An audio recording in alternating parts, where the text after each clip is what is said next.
Welcome students of the ninth class to the continuation of the discussion on the lesson Revolution and Rotation. Now here is the diagram which shows the revolution of the earth around the earth's orbit, which is elliptical in shape, and we have already studied in the previous video that the earth in this elliptical orbit, the distance between the earth and the sun varies from a minimum of about 147 million kilometers to a maximum of 152 million kilometers. The minimum distance which is acquired by the earth from the sun is on 3rd January, when it is called as the perihelion, and the maximum distance of the earth from the sun is on about 4th July, which is called as aphelion, when it is at the maximum distance from the sun. So you may be given a question to give a diagrammatic explanation of the revolution of the earth, in which you shall have to show the diagram exactly the way I have drawn. So these are a few aspects, children, you have to keep in mind while drawing this diagram. First of all, the earth has to be drawn. Now the axis of the earth clearly shown. You can see the north pole and the south pole, the 90-degree north and 90-degree south, and you have the important latitudes marked: the equator, the Tropic of Cancer, the Arctic Circle, Tropic of Capricorn, and the Antarctic Circle. And you will draw the inclined axis of the earth. Look at the axis of the earth. It's not vertical, not 90-degree. It is slightly inclined to the plane of the equator by 66.5 degrees. And you can see the circle of illumination. Now this is a zone of demarcation between the day and night. And in the same way, now this is the time 21st June. It is called as the summer solstice in the northern hemisphere.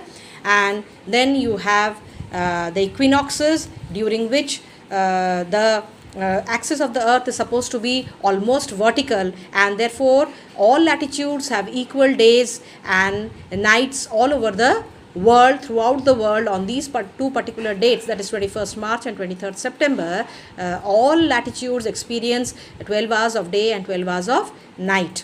And this is the winter solstice, during which you can see the south pole of the earth is inclined towards the sun. Again, inclination, you can see the inclination of the earth's axis is always towards the same direction. It is pointing towards the right, always inclined towards the right. And in this position, you can see the south pole is slightly closer to the sun than the north pole, which is inclined away from it. The date is 22nd December. It's called as the winter solstice in the northern hemisphere.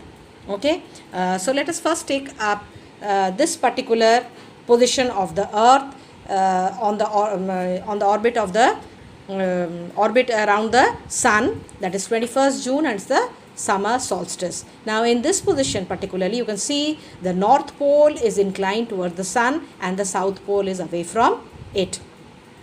During this time, the sun's rays is vertically overhead at 23.5 degree north latitude, which is the Tropic of Cancer. And the equator is a place which always experiences 12 hours of daylight and 12 hours of night throughout the year. And the daylight hours start increasing depending upon the position of the sun on the earth. Now, when the position of the sun is on the Tropic of Cancer, vertical rays are concentrated of the Tropic of Cancer. It is the northern hemisphere which experiences more of daylight hours than the southern hemisphere. So the length of the day from 12 hours at the equator keeps on increasing gradually from 12 hours 30 minutes to 13 hours and 14 hours 15 hours till we reach the Arctic Circle, when the daylight hours start increasing to 22, 23 and then 24 hours near the North Pole.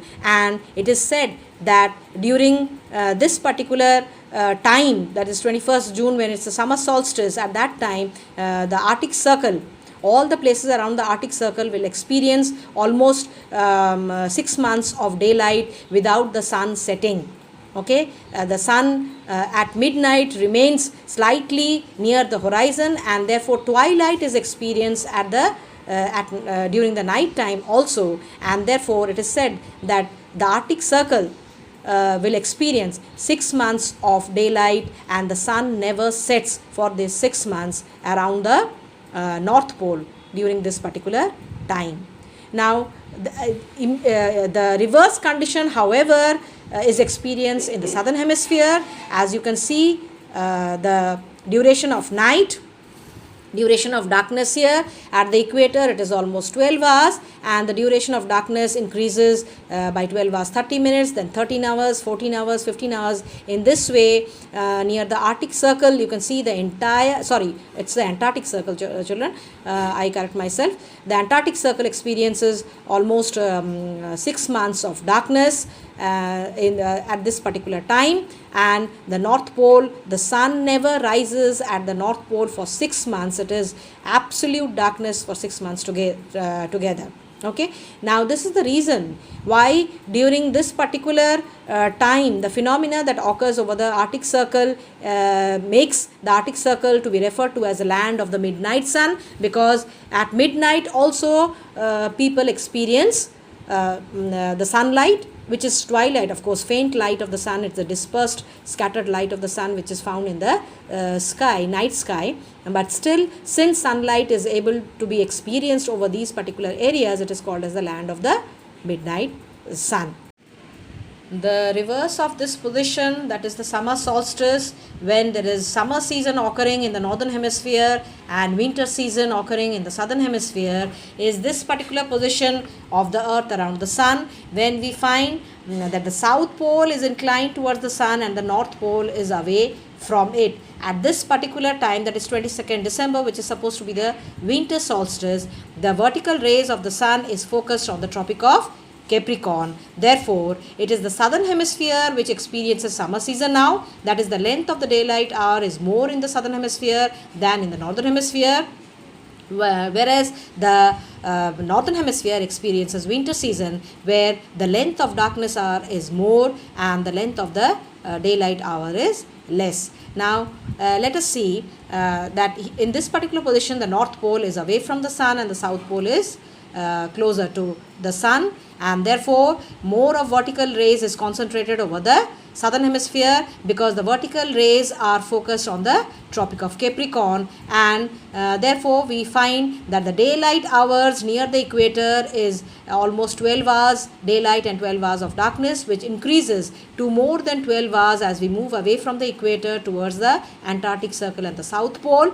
13 hours, 14 hours to 22 hours around the Antarctic Circle, again to 23 and 24 hours around the South Pole. Now, this is the time when the South Pole experiences daylight hours for 6 months. The sun never sets here. Even during the night time, twilight is experienced in the South Pole, and South Pole is referred to as the land of the midnight sun. In the northern hemisphere, however, from 12 hours of daylight and 12 hours of darkness near the equator, the length of darkness increases from 12 hours to 13 hours and 14 hours, and then 22 hours near the Arctic Circle, and this one 24 hours near the 90-degree north, that is the North Pole. So at this particular time, the North Pole and the Arctic Circle experiences darkness for 6 months of the year. The sun never rises here. It remains below the horizon for 6 months.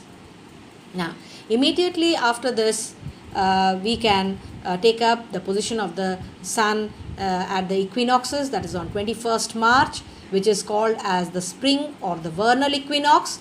Whichever season occurs in the northern hemisphere, the reverse season occurs over the southern hemisphere. At this particular date, it is said that this particular moment of the year, the axis of the earth is more or less vertical, and this allows the rays of the sun to fall vertically over the equator, and each and every latitude on the earth's surface will experience 12 hours of daylight and 12 hours of night. Approximately, it is not 12 hours and 12 hours, children. Daylight hours is slightly more by 8 minutes. That is 12 hours and 8 minutes of daylight, and the rest period is the night, darkness. At this particular date on 21st March, the circle of illumination, which coincides with the axis of the earth, cuts each and every latitude into two equal halves, therefore showing that every part of the earth or every latitude will experience 12 hours of daylight and 12 hours of night. This is what is called as the equinoxes. And in the southern hemisphere, however, the reverse condition prevails. It will be the autumn equinox at this particular time. Slightly cooling effect. You may be knowing autumn is a transition season between the summer and the winter, and spring is the transition season which occurs between the winter and the summer. So slightly cooling effect will be felt over the southern hemisphere, where the northern hemisphere will be just welcoming the approach of the summer season. Now, opposite of this season is the autumnal equinox. Autumnal equinox occurs on 23rd September. On this particular date, the northern hemisphere, however, is having a cooling effect. It is the autumn season here, which is a transition between the summer and the winter, and the reverse condition prevails over the southern hemisphere, which experiences the spring season. Here again, let me tell you children that on this particular day, the axis of the earth is more or less vertical, and therefore the rays of the sun shines vertically over the equator, almost 90 degrees to the equator. Each and every latitude will experience 12 hours of daylight and 12 hours of night.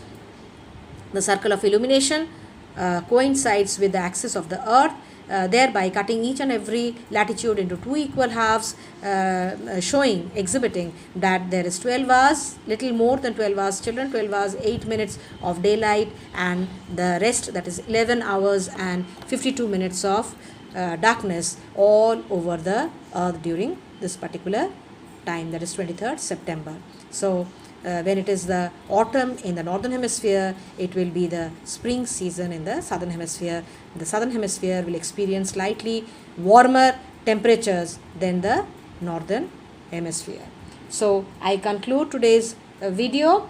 Hope you all are keeping yourself tuned with the video classes. Take care, goodbye, and good luck.